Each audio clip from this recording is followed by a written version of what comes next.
Hello everyone, I hope you are doing great. My name is Emily Cristini, a student of C1.2 next class, and I'm here to talk a little bit about a timeless masterpiece that is Romeo and Juliet.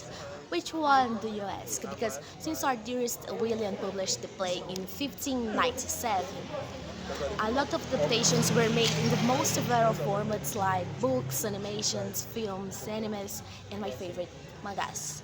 Even if a lot of Brazilians prefer the one with cheese and goiabada.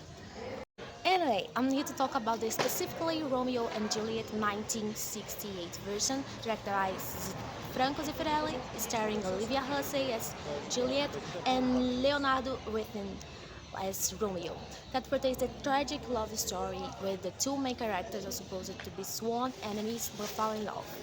Due to their family's ongoing conflict, they cannot be together, so they kill themselves because they cannot cope with being separated from each other. And this was not a spoiler. You had 56 years to watch this movie. The Motion Picture Association of America initially gave the film a G rating in the United States when it was first released.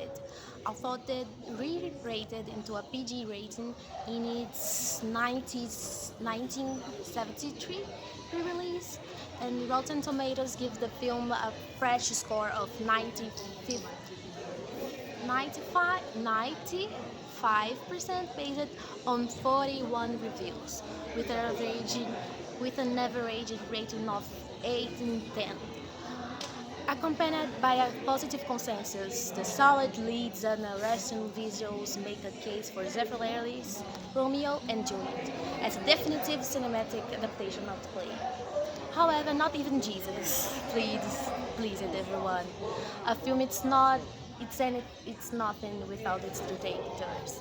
Some purists might find fault with the abridged text, the casting of inexperienced young actors, not praised for realism, was sometimes criticized for lacking the depth that more seasoned performance might have brought, and which I personally don't agree with. In my opinion, even the supporting actors, such as Michael York as Tybalt and John McNary as Mercutio, delivered compelling performance that added depth to the film. McNary's Mercutio is particular as a diva for his written charisma. I recommend it a lot. The Motion Picture Association of America initially gave the film a G rating in the United States of America when it was first released, although they re-rated it to a PG rating in the 1973 re-release. Rotten Tomatoes also gives the film a fresh score of 95% based on 41 reviews, with an average rating of 1810, accompanied by a positive consensus. The solid leads and arresting visuals make a case for Zeffirelli's Romeo and Juliet as the definitive cinematic adaptation of the play. Um, however, not However, not even Jesus pleased everyone. A film is nothing without its detractors. Some purists might find fault with the abridged text.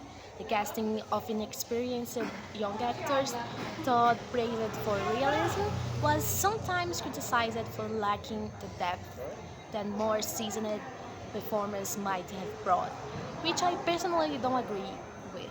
In my opinion, even the supporting actors, such as Michael York as Tybalt and John McNary as Mercutio, delivered compelling performances that added depth to the film.